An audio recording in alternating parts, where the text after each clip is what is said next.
Welcome to the Preservation Society of Asheville and Buncombe County's online educational series. We're glad you could join us today. We're grateful to all our sponsors, but this week we're especially grateful to Brunk Auctions, world-class consignments and exceptional results. For this week, we're going to presume you have watched the previous slide presentations and skip quickly over things. This is me. To recap, Jake and Leah Chiles, Kenilworth Inn, the town of Kenilworth and Chiles Avenue as microcosms that allow us to explore topics that impacted the greater world around it. I got much of this information by exploring local newspapers throughout the history we cover. Last week, we explored Chiles Avenue's connections to Broadway, TV, and the movies. Let's find out what more there could be. It wasn't all movie theaters for entertainment, and the Roaring Twenties birthed a lot of ideas for where people could spend their money and leisure time. Like this idea in 1922 to build an amusement park in Kenilworth, across from where the Tobacco Barn sits today. Its proposed features included swimming pools, a dance hall, a movie theater, and an ice skating pond in the winter. It was practically assured, said the Asheville Citizen, but as we know now, it never happened. The Chiles weren't about to let a good idea go to waste, and the Kenilworth Company built the Kenilworth Hippodrome across the street from the proposed amusement park. Wait, isn't that the Tobacco Barn?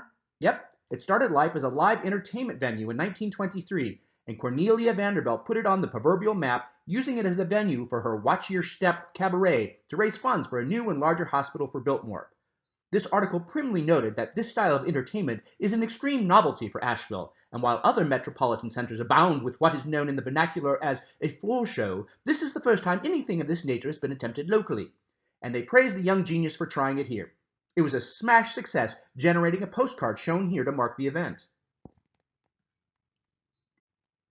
It kicked off a series of a variety of events, from horse shows and dog shows to celebrity look-alike contests. There were boxing matches, lots of those, but mostly music and dance. It would have its own dedicated orchestra, and it was advertised as the place to go in those years from 1922 to 1925. But it wasn't to last. The last dance advertised was a Halloween dance in 1925. Then it was taken over by Troop F as an armory and training ground and for stabling horses. Troop F allowed boxing, but nothing else, it seems, until as late as 1928.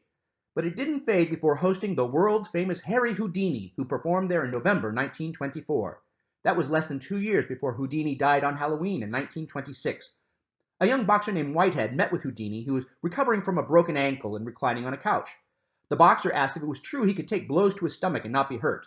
Houdini, distracted, mumbled a reply which Whitehead took for assent.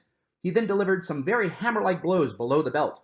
Houdini winced at each blow and stopped him in the midst of a punch, gesturing that he had had enough, and adding that he had had no opportunity to prepare himself against the blows, as he did not expect Whitehead to strike him so suddenly and forcefully. Houdini may have ruptured his appendix, but in any case he developed a fever, and despite urges to seek medical treatment, he performed another show. He is said to have collapsed, but recovered enough to finish the show. He was then hospitalized and died a week later. Let's put our noses a bit higher in the air and return to 39 Chiles, where Lulu McConnell and Grant Simpson were in residence. It's now 1935, and 39 Chiles is the home of Millard Ward. The Asheville Citizen devoted an article to his arrival, noting him as the author of short, manly sea stories and inspiring tales for boys in the Boy's Life book of Boy Scout stories. He wrote short stories for other magazines like the Saturday Evening Post and Collier's Weekly, like A Girl in Kokomo and a Shirt in Karachi. He was also the author of the novel Brute, a different take for the author about a young boxer looking for a better life. He became a prominent correspondent with citizen writers, often quoted, including for this idea on how to put an end to lynching. He proposed that the government give the immediate family members of the victims $10,000 to $20,000, asking rhetorically if perhaps the lynchers, embittered by their own poverty, might not want to enrich the families of their victims. Writing gigs seem to have dried up, and there's a rather sad article about it noting that writing is hard work, but still fun. Eloise Berkheimer and her daughters Bessie and Florence arrived on Chiles Avenue, address unknown, in 1928, along with their Charlotte Dance School, to present classes for the summer at the Kenilworth Inn. Their pupils performed in a variety of recitals and performances, including a notation that her small students would perform acrobatic stunts at a presentation on Chinese nationalism. They were to perform right before B.D. Fong, giving the positive side of Chinese nationalism. This was supported strongly by local religious groups who approved of Chinese nationalism as an outgrowth of missionary work there.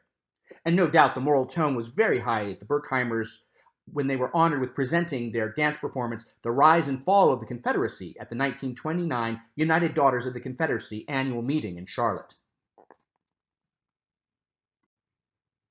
If we're giving a nod to the dramatic arts, let's not forget that back at Chiles' house, John Chiles, son of Jake and Leah, met his wife Anne while they were building sets for the Asheville Community Theater.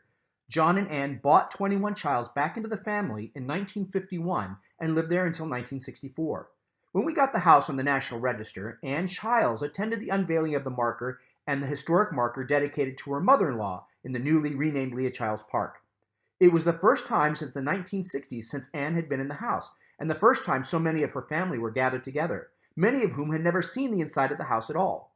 A nod to me as well, as I started life as an actor in television and stage doing national tours. Here I am in the Asheville Community Theater production of Miracle on 34th Street in December 2019. I told you that bio photo wasn't recent. I also forgot to mention in part 1 when we were discussing movies that Chiles' house was the filming location for 2008's Anywhere USA, which won a special jury prize at the Sundance Film Festival. A shout out to local Asheville independent filmmakers. Imagine the idea of judging a singing competition by only hearing the singers and not letting their looks influence you. In 1932, that happened in Chiles' house, when prominent regional vocal coach, choir director, and soloist himself was asked to judge a singing competition from Chiles' house. He had listened to the women by radio from his home in Greenville, and now he was to judge the men. He mailed his results, and the winners advanced to the next round. No word on who the 1932 Carson Daly was at the time. Every time you hear a new idea, you can bet it probably already happened, and maybe on Chiles Avenue. There were actually many noted local singers on Chiles Avenue, including Mrs. Burton Fry. She was the wife of Burton Fry, who went on to manage the Grove Park Inn, and was the landlady at 22 Chiles during the assault and robbery we talked about in Crime and Punishment. Another singer, Mrs. W.K. Whitson, lived here at 31 Chiles. This Tudor revival home, built in 1923, delighted our resident architectural expert for the series. Frankly, I included Mrs. Whitson just so I could share this home with you. Another Chiles Avenue teacher was Mrs. Edgar Ford. You may remember her house as well from Crime and Punishment. We glossed over the house description then, so here is what our friend Douglas Swaim had to say. One of several less sophisticated, two-story, Tudor-esque homes of half-hearted, half-timbering on stucco. Our very own Noel Coward of the architectural world. Mrs. Ford was a piano teacher who had a studio down on Wall Street. There are hundreds of performances by her and her pupils mentioned in the newspapers. Make a mental note that her son married the daughter of Joseph DiNardo. We'll be visiting him soon. Tip your nose up again, we're heading to the opera. Arturo De Filippi got a warm reception in the local paper when he came here to recover from an illness. The article said he was staying at 1 Chiles Avenue, but there was no such address, unless perhaps the original Chiles house on the corner of Chiles Avenue and Kenilworth Road once had an address of 1 Chiles. Even if it's not, it gives me a chance to highlight this house and its connection to the Chiles family, Chiles Avenue, and the history of Kenilworth. This arts and crafts bungalow was Jake's first home in Kenilworth, an arts and crafts bungalow said to be designed by Richard Sharp Smith in the California green and green style. It was used by Jake as the offices of the Kenilworth Company, where he sold lots and homes in his new development in town. He seems to have been sharing it with others, as the news articles reporting that he had been elected mayor noted the 7 voters all lived together. One man was sick and wasn't going to vote, but Jake demanded he be dragged out of bed. He expanded the house when he married Leah, and she painted a number of borders along the ceiling in Jake's office and throughout the house. These have been covered and uncovered throughout the years, depending on the taste of the current owner. Let's meet Arturo. Mr. De Filippi was born in Germany with a German-Italian heritage. He worked his way to America on a freighter in 1912, and while working some job, his co-workers asked him to sing for a company social event, where he was discovered and given a college education by the company, and later went to Juilliard. He had a successful career singing throughout Europe and with the Cincinnati Opera. He was among those who made opera popular as a member of Roxy's gang for NBC. He founded a company that became the Florida Grand Opera in 1941. But in 1933, he was here, recuperating from an illness. While he was here, he made a few local appearances and sang at a few as his health improved. He enjoyed himself here very much, and he returned to the air in 1933.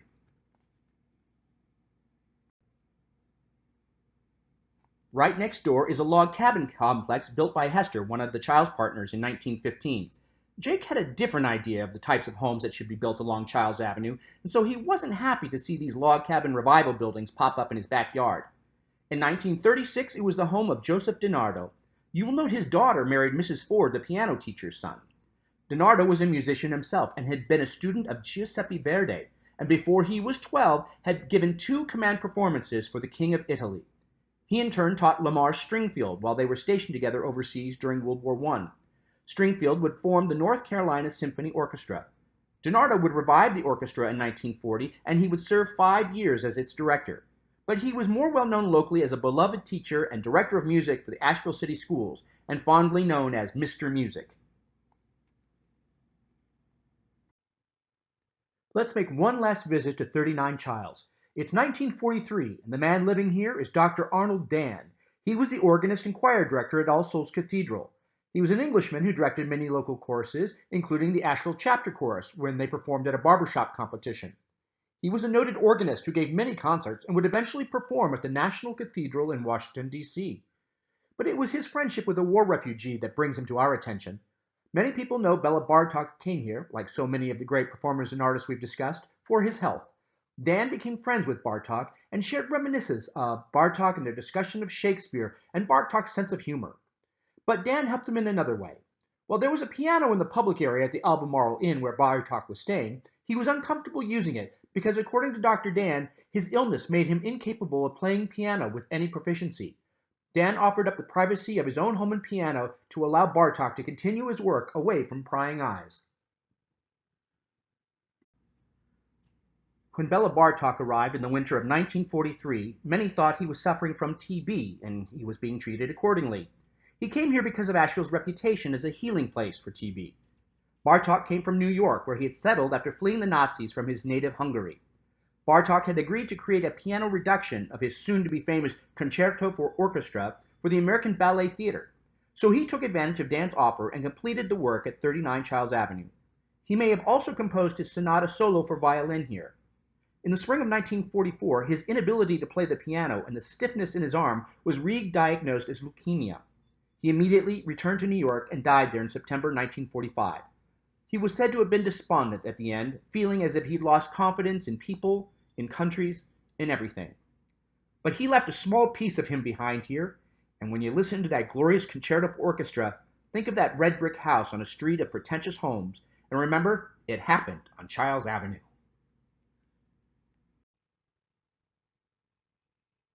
Thank you for joining us. We hope things get back